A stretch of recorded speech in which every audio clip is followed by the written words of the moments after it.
Hello students, तो आज इस वीडियो में हम लोग डिस्कस करने जा रहे हैं ट्रिग्नोमेट्री का एक एप्लीकेशन जिसको हम कहते हैं हाइट एंड डिस्टेंस। हम ट्रिग्नोमेट्री पढ़ते हैं तो sine cos tan cot cosec sec सब कुछ पढ़ डालते हैं, डिफरेंट तरह के फॉर्मूले यूज करते हैं और उस पर ढेर सारे डेरिवेशन और आइडेंटिटीज को प्रूव करते हैं। पर हमको तब भी ये समझ नहीं आता है कि हम ये क्यों कर रहे हैं, बस करते चले जाते हैं क्योंकि हमको सिलेबस में पढ़ना है, कोई फायदा नहीं होने वाला। ऐसी नॉलेज जिसमें कि आपको उसका एप्लीकेशन समझ में नहीं आता है बिल्कुल बेकार है। मैथमेटिक्स में भी मेजॉरिटी ऑफ केसेस में स्टूडेंट्स क्या करते हैं, सिर्फ फॉर्मूला की बेसिस पे प्रॉब्लम्स को सॉल्व करते हैं, उससे कोई फायदा नहीं होगा।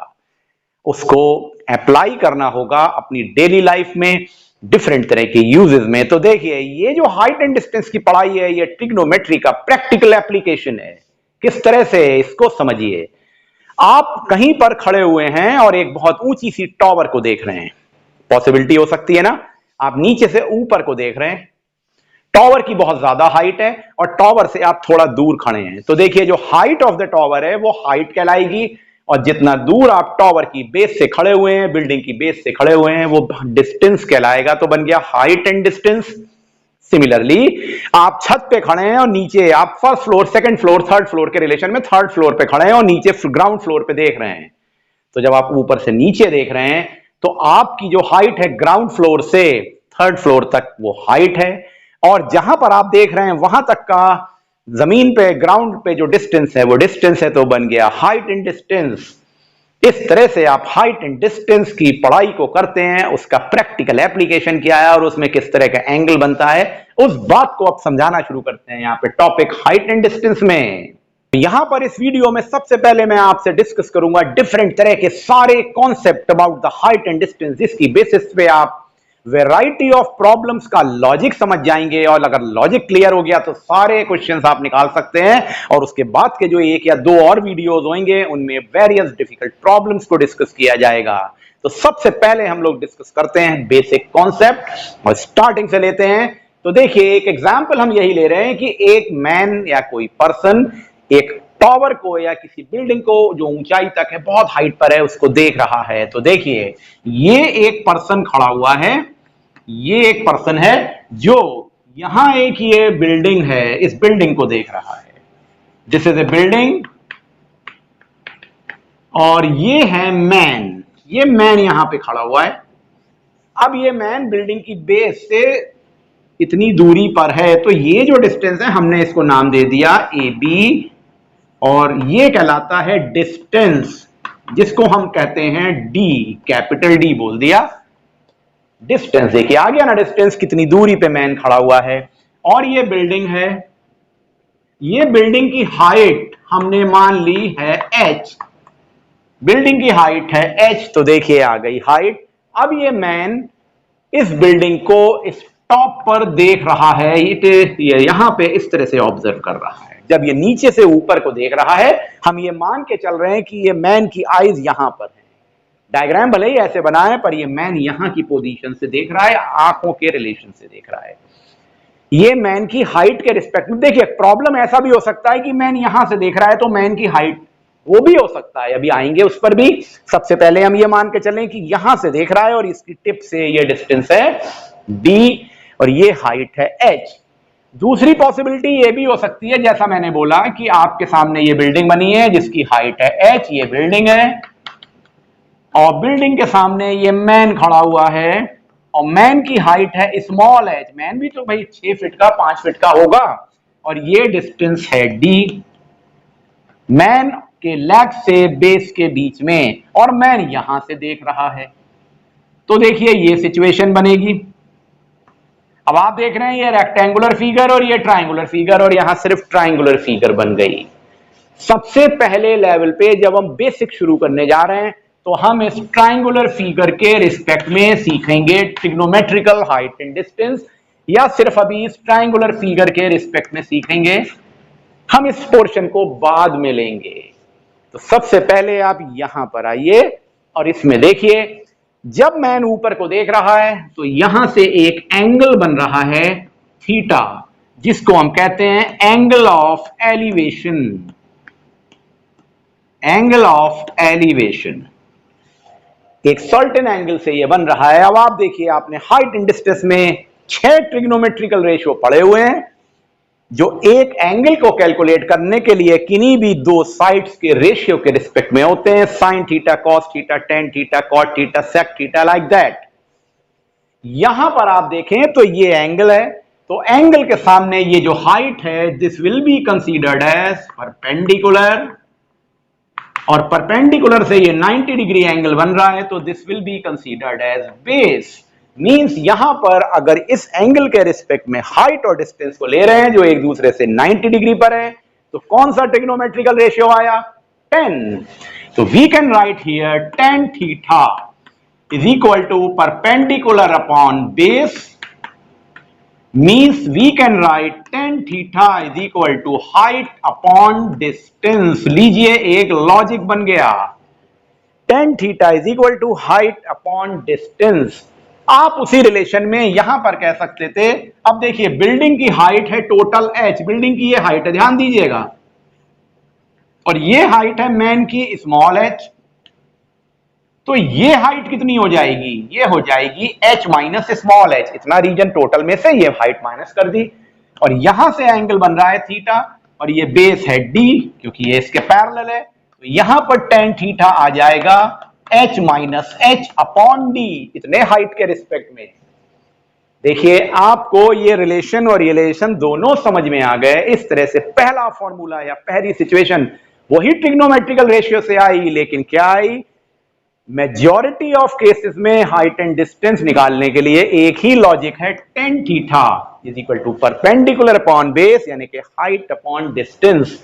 अब इससे हम कैसे आगे बढ़ेंगे, इस स्टेप पे आते हैं। हमारे सामने तीन चीजें आ गई, एक आया हाइट यानी परपेंडिकुलर, दूसरा आया बेस यानी कि डिस्टेंस, और तीसरा आया एंगल थीटा जिसको हम बोलते हैं एंगल ऑफ एलिवेशन। अब एक और सिचुएशन पे आ जाएं। अब देखिए, ये बिल्डिंग बनी हुई है, इस बिल्डिंग के टॉप यहां पर है, यहां पर एक पर्सन बैठा हुआ है, एक मैन यहां पे बैठा हुआ है, और उसका एक फ्रेंड यहां पर खड़ा हुआ है रोड पे बिल्डिंग की बेस से।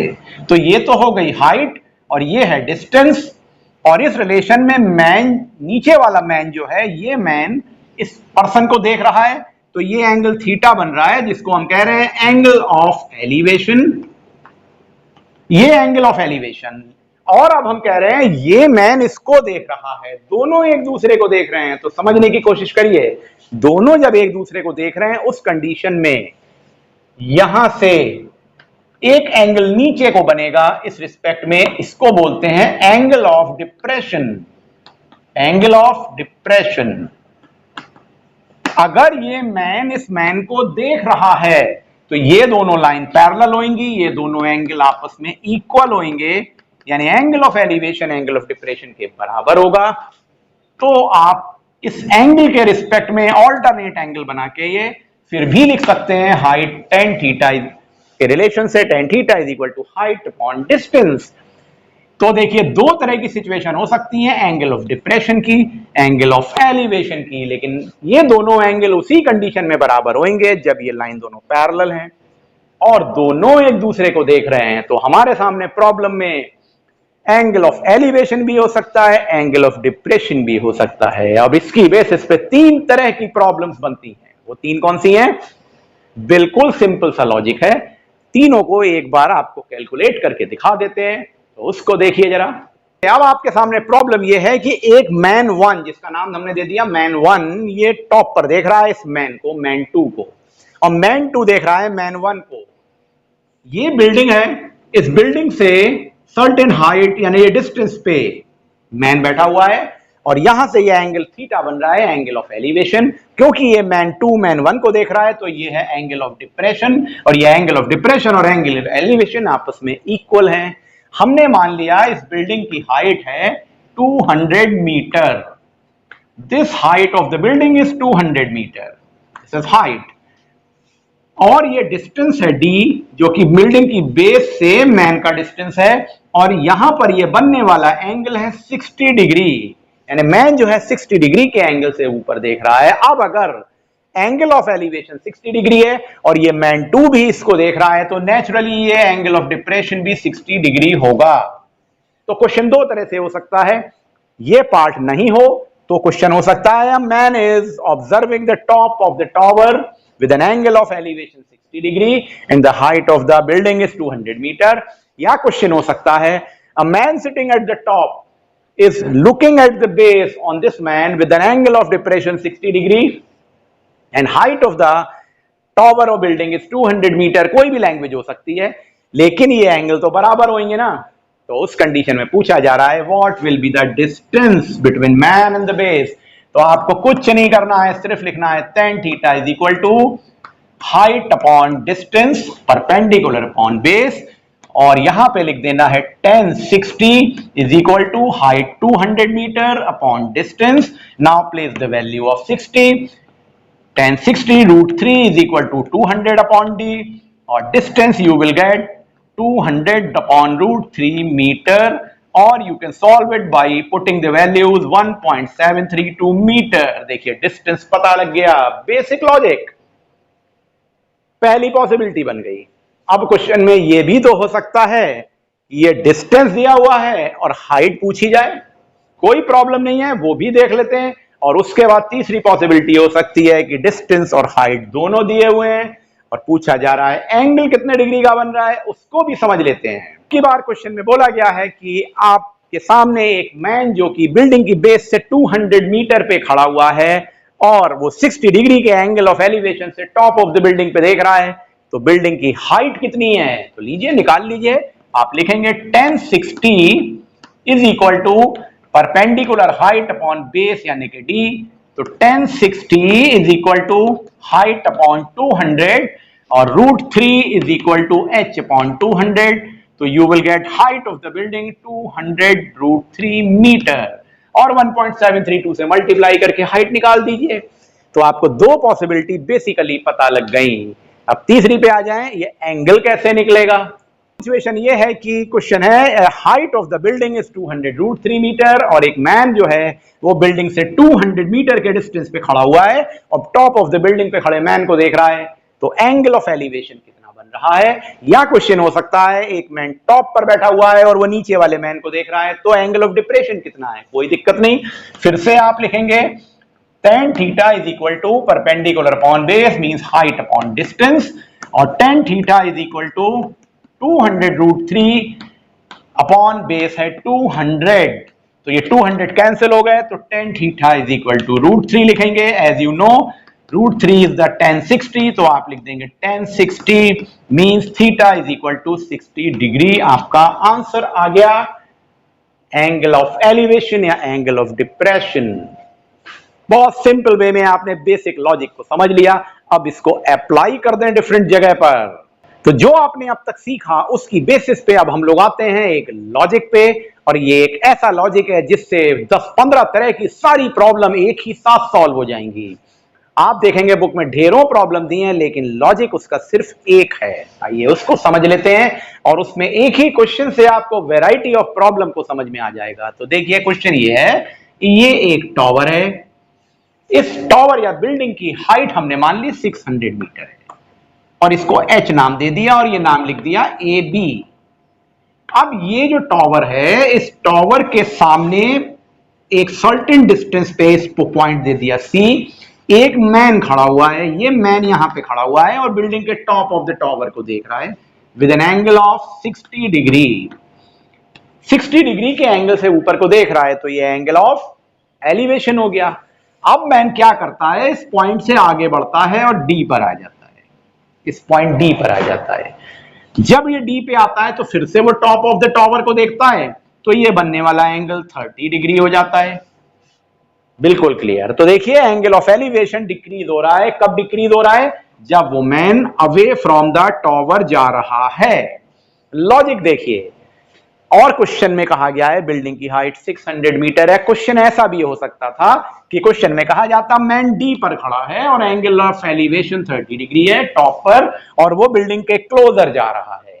अब अगर बिल्डिंग के क्लोजर जा रहा है तो नेचुरल बात है एंगल ऑफ एलिवेशन इंक्रीज होगा, तो एंगल ऑफ एलिवेशन डिक्रीज होगा अगर वो दूर जाएगा, एंगल ऑफ एलिवेशन इंक्रीज होगा अगर वो पास में आएगा टावर की तरफ। डायग्राम तो यही बनना है। तीसरे तरह की पॉसिबिलिटी, अब क्वेश्चन ये हो सकता था कि हम बोलते मैन यहां नहीं है, मैन टॉप पे बैठा हुआ है टॉवर की, और वो टॉवर से यहां पर देख रहा है, यहां पर एक कार खड़ी हुई है। वो कार जब यहां खड़ी है तो एंगल ऑफ डिप्रेशन 60 डिग्री बन रहा है, तब वहां वर्ड यूज होता है एंगल ऑफ डिप्रेशन। तो देखिए एंगल ऑफ डिप्रेशन यही तो होता जो ऑल्टरनेट एंगल के रिलेशन में एंगल ऑफ एलिवेशन बन जाता। अब वो देखता है कि कार दूर जा रही है तो एंगल डिक्रीज होगा, तो वो एंगल ऑफ डिप्रेशन 30 डिग्री ये वाला पार्ट आ जाता है 30 डिग्री, उसके रिलेशन में यहां पे 30 डिग्री। बात तो वही है। तो देखिए डायग्राम में क्वेश्चन ऐसा भी हो सकता है, सेम डायग्राम बनेगा। क्वेश्चन ऐसा भी हो सकता था कि मैन यहां से इस कार को देख रहा है और कार जो है टॉवर की तरफ मूव कर रही है, तो angle changes from 30 degree to 60 degree naturally increase होगा, तो वो एंगल ऑफ डिप्रेशन के नाम से होता। लेकिन डायग्राम तो यही बनता। तो देखिए आपको मैंने 5 या 6 तरह के क्वेश्चन बता दिए और सभी इसी डायग्राम पे बेस्ड होंगे। अब क्वेश्चन में उसके अंदर फर्दर पार्ट्स क्या होंगे कि आपको ये हाइट ऑफ द टॉवर दी हुई है और पूछा जा रहा है ये डिस्टेंस कितना है, इनिशियली मैन कितनी दूर खड़ा था, मान लिया ये एक्स है, या पूछा जा सकता है या साथ में पूछा जा सकता है कि कार कितनी दूर चली गई, मैन कितना दूर चला गया, ये हमने मान लिया वाई, जिसको बोल दिया है डीसी। तो पॉसिबिलिटी क्या है कि हाइट ऑफ द टॉवर दी है तो एक्स और वाई निकालिए। और क्वेश्चन ये भी हो सकता था कि ये बता दिया जाता कार यहां से यहां तक 200 मीटर चली गई, तो हाइट ऑफ द टॉवर निकालिए और कितनी दूर खड़ा था ये बताइए। क्वेश्चन ये भी हो सकता था कि ये कुछ भी नहीं दिया होता, सिर्फ दिया होता मैन यहां से 400 मीटर के या 200 300 के मीटर के डिस्टेंस पे खड़ा है, तो हाइट ऑफ द टॉवर बताइए और कार कितनी दूर चली गई या मैन कितना दूर चला गया ये बताइए।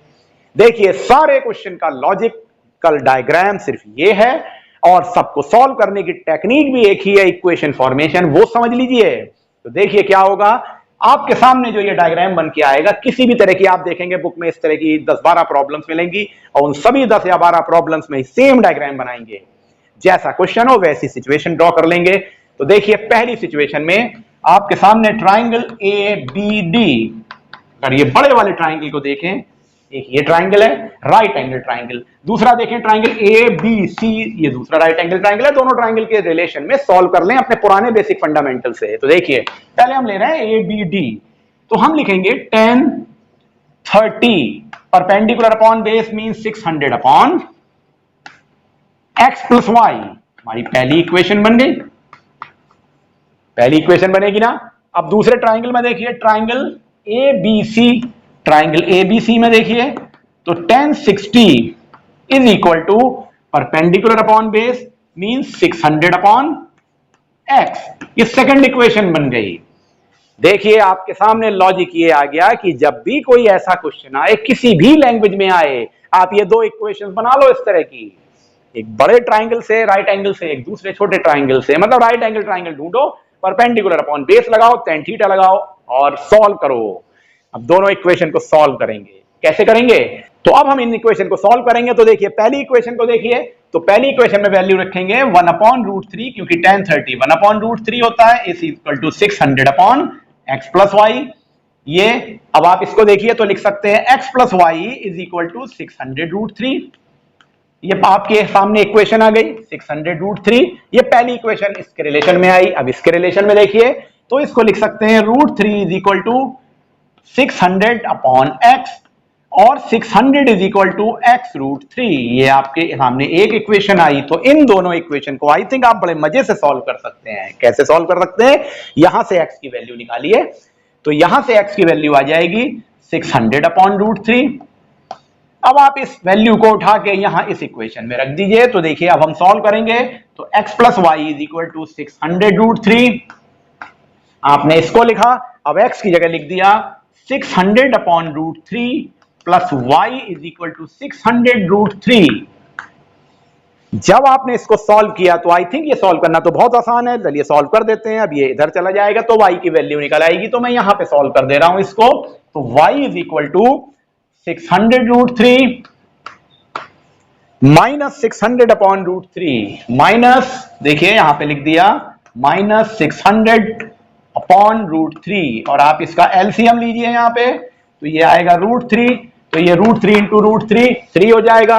3 से आपको 600 मल्टीप्लाई करना है, तो ये आ जाएगा 1800 minus 600 means y you will get 1200 upon √3 metre. आप इसमें 1.73 की वैल्यू रखिए और सॉल्व कर दीजिए तो आपको y मिल जाएगा। और y के रिलेशन में आपको x का निकला है 600 अपॉन √3। तो देखिए आपके सामने दोनों आंसर आ गए। आप इसमें वैल्यू रख के 1.732 सॉल्व कर सकते हैं। तो यू हैव गॉट x और y मींस कहने का मतलब है ये इक्वेशंस आपको सॉल्व करनी है और ये सॉल्व करना तो आपको आता भी है। तो इस तरह से आप ये इक्वेशन सॉल्व करके आंसर निकाल सकते हैं। किसी भी तरह का प्रॉब्लम हो यही डायग्राम बनाएंगे, यही सेम पैटर्न पे इक्वेशन बनाएंगे। अब आते हैं एक और टिपिकल दूसरे प्रॉब्लम पे। अब आप देखेंगे बड़े इंटरेस्टिंग वे में लगेगा वो क्वेश्चन दूसरे तरह का, लेकिन नहीं। अगर हम इस डायग्राम को घुमा दें, यानी कि हम इस ट्राइंगल को खड़ा कर दें वर्टिकली, तो ये पार्ट हाइट हो जाए, ये बेस हो जाए, तब भी तो यही टेक्निक रहेगी। देखिए उस पर क्या क्वेश्चन बनता है। अब एक और कॉन्सेप्ट को देख लें। लॉजिक वही है, फंडामेंटल वही है, बस डायग्राम बदल गया। तो देखिए कुछ नहीं बदलेगा, लेकिन आपको समझना जरूरी है। तो देखिए क्वेश्चन ये है कि एक ये बिल्डिंग है, बिल्डिंग को है हमने बोल दिया ए बी, ये बिल्डिंग है और इस बिल्डिंग की हाइट है h और बिल्डिंग के ऊपर एक फ्लैग लगा हुआ है, दिस इज फ्लैग, एक झंडा लगा हुआ है और इस पॉइंट का नाम दे दिया C। तो बिल्डिंग के ऊपर एक फ्लैग लगा है। ये बिल्डिंग को मैं थोड़ा डार्क बना दे रहा हूं। ये बिल्डिंग है देखिए आपके सामने, और बिल्डिंग के ऊपर एक फ्लैग लगा है और एक मैन बिल्डिंग से थोड़ी दूरी पर D पॉइंट पे खड़ा हुआ है और वो बिल्डिंग के टॉप को देखता है और कभी वो बिल्डिंग के फ्लैग को देखता है। आप देख रहे हैं ना, दोनों सिचुएशन है। जब वो बिल्डिंग के फ्लैग के टॉप को यहां पर देख रहा है पॉइंट सी पे, तो ये बनने वाला एंगल 60 डिग्री है, 60 डिग्री है। और जब वो बिल्डिंग के टॉप को देख रहा है तो ये बनने वाला एंगल 45 डिग्री है। भाई दोनों फर्क होंगे ना। ये एंगल नेचुरली ग्रेटर होगा जो मैंने बनाया 60 डिग्री। ध्यान से समझिएगा इस बात को। ये बिल्डिंग के फ्लैग तक का पोजीशन है और ये बिल्डिंग के टॉप तक की पोजीशन है। दोनों में एंगल अलग अलग होगा और डायग्राम ऐसे बनेगा। जो मैंने अभी बोला था ना कि अपने पुराने डायग्राम को उल्टा वर्टिकली खड़ा कर दें, तो देखिए वही तो बात है।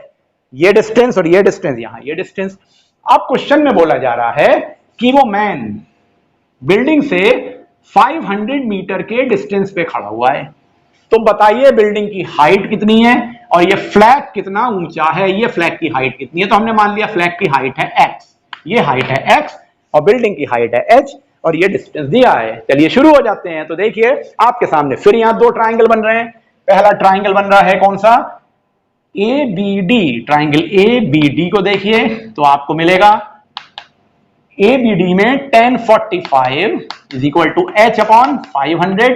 1045 की वैल्यू 1 होती है, तो 1 is equal to h upon 500 और you can say h is equal to 500 metre. लीजिए पहला आंसर निकल आया, बिल्डिंग की हाइट 500 मीटर।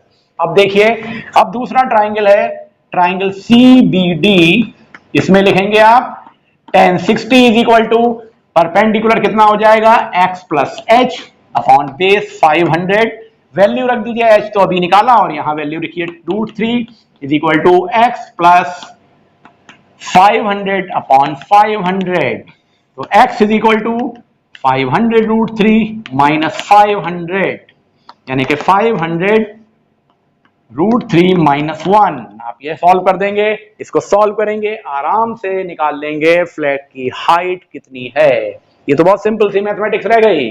तो देखिए आपने इस तरह का क्वेश्चन भी सीख लिया, सेम टेक्निक सेम मेथड लगा। अब एक और क्वेश्चन पे आ जाते हैं।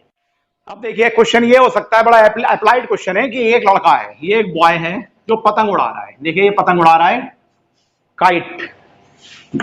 तो ये पतंग उड़ रही है, ये एक जहां पे वो खड़ा है वहां से उस लेवल से 900 मीटर की ऊंचाई पर है, यानी पतंग इतनी ऊंचाई तक चली गई, कोई प्रॉब्लम नहीं। और जब पतंग उड़ रही है तो वो जो एंगल बना रहा है वो 60 डिग्री का बना रहा है।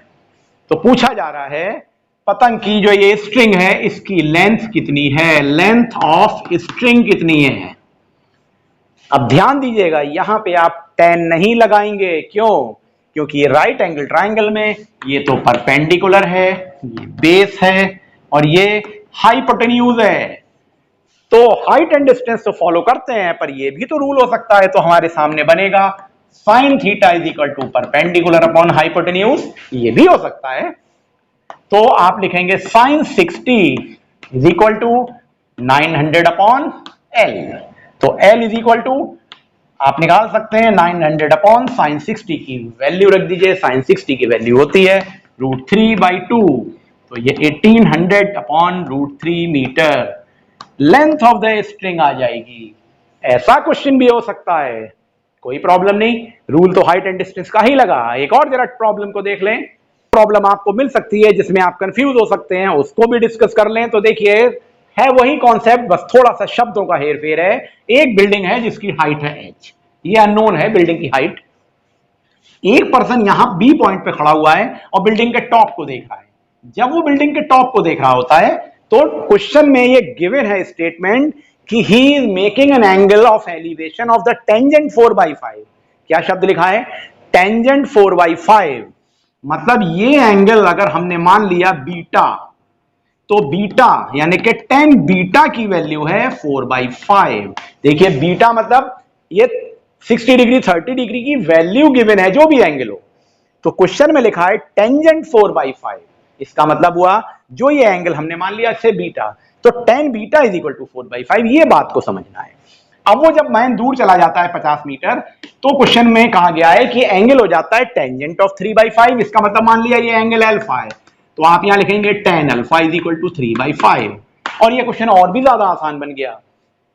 आपको ये दोनों शब्दों को समझना होगा। टेंजेंट 4/5 का मीनिंग है, हमने मान अगर जो भी नाम दे दें, tan beta is equal to 4/5, यहां पे मान लिया टेंजेंट ऑफ 3/5 का मतलब है टेंजेंट ऑफ अल्फा 3/5 या अल्फा बीटा। अब तो क्वेश्चन बहुत आसान है। तो अगर आप इस ट्राइंगल को देखें, पहले ट्राइंगल को, तो आप लिखेंगे tan beta is equal to h upon x। और tan बीटा की वैल्यू कितनी थी? हमने tan बीटा की वैल्यू पता है हमको 4/5, तो 4/5 is equal to h upon x, और 5h is equal to 4x। लिखा 4/5 is equal to h upon x, तो आप लिख सकते हैं क्रॉस मल्टीप्लाई करके 5h is equal to 4h, तो h is equal 4x upon 5 या x is equal to 5 upon 4h, ये निकाल लिया। अब आप दूसरे ट्राइंगल को देखें तो आप लिख सकते हैं tan alpha is equal to h upon 50 plus x, और tan अल्फा की वैल्यू कितनी है? 3/5, तो 3/5 is equal to h upon 50 plus x। अब अगर आप h की वैल्यू रख दें यहां पे तो x निकल आएगा, x की वैल्यू रख दें तो h निकल आएगा। तो इस तरह से h और x को सॉल्व कर सकते हैं। तो बस ध्यान यहां पे इन दोनों पॉइंट्स का देना है कि टेंजेंट का क्या मीनिंग होता है। इन दिस वे जो मैंने आपको आज हाइट एंड डिस्टेंस में समझाया, it is more than sufficient. आप सारी प्रॉब्लम सॉल्व कर सकते हैं, बस इन लॉजिक्स का यूज करके प्रैक्टिस करिएगा। नेक्स्ट वीडियो में आपको कुछ और difficult problem of the height and distance यहां पे डिस्कस की जाएंगी। Thank you very much.